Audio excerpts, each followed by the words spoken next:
Matau whātuna Samoa Entertainment TV vai pia ile nei koe tu lama na tamua. Ai usi mai whaafonga. Ua moli ai nei e leo le whao lima le tane a sitina o lo maitanga. O le whao ngā lima le altama ua molia. Ilona to alua na tupu le sae pe o na lipotia mai leo. Peitai. Sao no le sui kom sinom tanga luenga leo mwhal pui. Awa pa aulongo i tino Filipo. E ono yei nisi molianga whao popo le ali. O leo sao tina le ana avane ai leo mai toa muol tama o tua ia. Ai o lo tua ia, ile whao lima ili tina i lumo lana whanau. Mai o tua tu le vai so fo tu la iai e tali lo na molianga il whaam sinonga.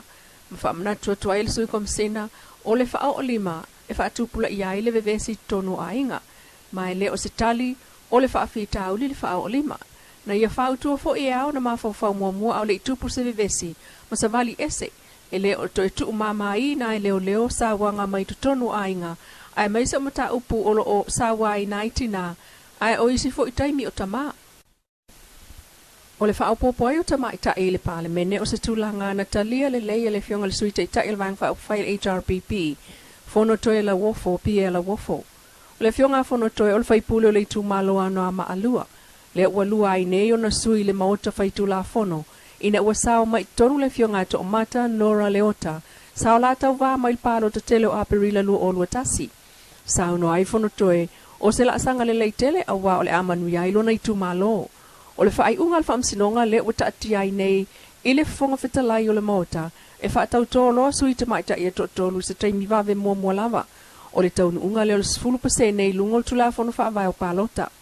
O le mta upu lea na fina wina il masina toluai na ua tau fia le fonga fitalai li o pali i te eu maspa au le wha tau tonga o whaipule to alua a li ima le manua lofa tu au ma wha ngase li isa po whengia i se Italia le unga alfa amsinonga. Ramando wai uma le pa tala itia ya ai tau fia le afoe nei ele i se kina ngalo le afoe le fonga fitalai va bea ele na tau fi wha tau tonga But donga le awa fa tatuina le la na mafuaina ame fa msino mali chati pia le no ia le fionga le fotala tauna e se le tau fia le la o mai manino an na fio no ke vai tau tu ta mo le no kopine tau le to foi tau o se mio le fa ora la mai uma le ai ma se nei mi se mafua ma tau tu na fono pole sa tau fia e fa tau ino Peitai, lea au mai le whai ungal whaamsinonga u whao popoi ma leisi sui ta maitai, e fionga to o mata Nora Leota, ma ia whaatau toloa, wa atoa iai le 5 sulfano 4 o le pale mene o Samoa. Il feilo ai ngātu stala ma le sui ta itai le HRPP le vai o Sene, na ia ta uai o le whao popo lesi whaipule moano a maalua, o le a benefiti ai lona i tu malo, o le ta ua o le whao popo ai o whaipule ta maitai, ona e ese fo'i o lātou fina ngalo whaali, mai o stasi le o la sanga sa o lātou tau mawhai mai ei lava. E tau sanga atua lava lewa tanga i ei nei le pūlenga o le malo e whaamanatua i le atuanga, o le ono sfulu tau sanga o tuto o tasi o Samoa.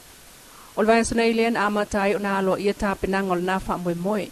E au fia i le sauninga whaaptoe whaalau i loa ai, le mautau ave o leisi sfulu lua masina o lumana i nei, o le awhanga solo a wawai mai ei, sa o le tuto tasi o le tātou tanu i lona ono se fulu tau sanga. O le mautau avele nei sa whaatau wā whaalaua i tele i ai le tunu. Ai to tasi lava na piki mai, ile na le 5 sifuru iwa i lātou na whai sa o le sa ilinga o se mau. Po le logo, o le ono se fulu, tau sanga talon tuto tasi Samoa. O le mautau ave na tusi el company New Zealand le Blue Wave, e ei fo ilo na ofisa i Samoa nei wo fili mai, e whaao ngai tāpenanga o le sisi ngā fua. Matu ina atu iai le 5 fetala, ai wa ve ai nei le nā mautau ave o se meto tino le malo. Folau, ma le whaatuatua, o le sail with faith. O le tau o le nei wha moe le esa awa iai le fionga le pāle mia, wha o le malo, minister kapenetam wha aulam tā ngā ruenga le malo. O tāpenanga uma o le aso whanau o Samoa lo na ono sfultau sanga, e tau lau foi o na iai ni vai ngā tupe wha ngā o yo iai. Sauno ai ia le fionga i le minister o tupe, pe ngā mulipola, a le molio o, i lungo le whakasa TV. Ua whaatatia ese fo i le seleni mo le nā wha moe o le malo.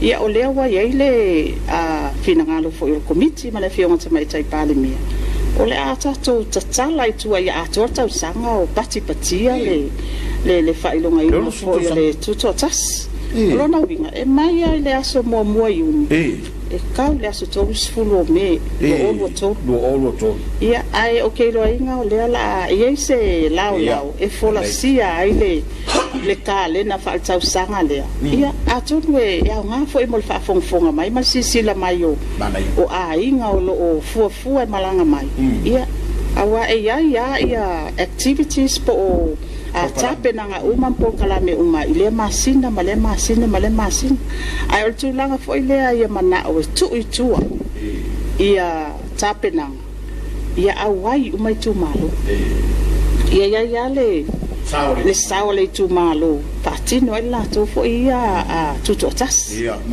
ia auai uma ia aiai lava ia mantua foʻi ia o le foʻi e o le a faataunuuina foʻi ia le 5 tausaga le lupifa ia atonu isi vaega na o le a tuu ma i totonu a tatou kalena lea so e tele ala le tapenaga lea iai fuafuaga ia ae o le tupea ia sa o lo i tonu tatou paketi mo le tapenaga lava lei le asi tutoatasi ia tolusalauafi ia ae atonu loo talanua le matou komiti o tupe taimi nei ia e kele foʻi se kupe o loo fuafua iai a laʻu le faailoa atuaga o lea le pasia le paketi na mawole avanoa e whai ai sagaʻiga a le taʻitaʻifono le vaega faaupuafai a le faatuatua i le atua Samoa ua tasi le fas suga laʻu le mali atua po le taʻivao le ua tea ma matai mai safune i le taeao ana leila o le aso le ai a matai ona le stala aloa ia suafa matai o gagai fomoga numera 2 e fia tauvā i le tofi faipule o le itumālo loo avanoa ai nei talu ona tuua le malo le sunga va ele pa ia awa yona il masino mati. Peta in sound ol tai fono le fas. Ele o babaoina ele va ngfa upfai po le fas le pa ia o matai o fia tauva ona o le aya sa o loto le nal tanga talavaia. Ai watu atu fo ile avanoa ile masi mai sa fune fa talanoa ai malesi fo isui fa tu mai sa fune lava ona o lo solo pe le fas ila na mau o le tasi le tu malo tasi fo ile matai po le sui tauva mai ai. O le sunga a fale sao pule vai a lia Yosua ma le sunga lo mia tau loa mo whanua sa fune tuunga sia anga lea o ave iai le avanoa le fas e whaatala noa ai latou po o ai e tasi iai ona toe longo ane lea peitai na wha amautinoa mai fo il taitaifono wa umona ave le latou ioenga po le ioenga le fas i le sunga lo mia tau loa mo whanua sa fune tuunga sia anga e whai ma ona sui tau wā i le whaalanga mai a ngā ngai fumaunga numera 2. Mai wa watu fo i le tuolalo le masi mai a isi sui fia tau wā i le whaamano le fas a whai lava e alo lofa moni le malo le fas ia whaali e ala i le langolango i le sui le fas lea ua iai. O moli mawina mai o lo o iai fo i isi matai mai le fio anga o Samoa wo o atu i vang wha upu whai el HRPP e tau wā mai ai.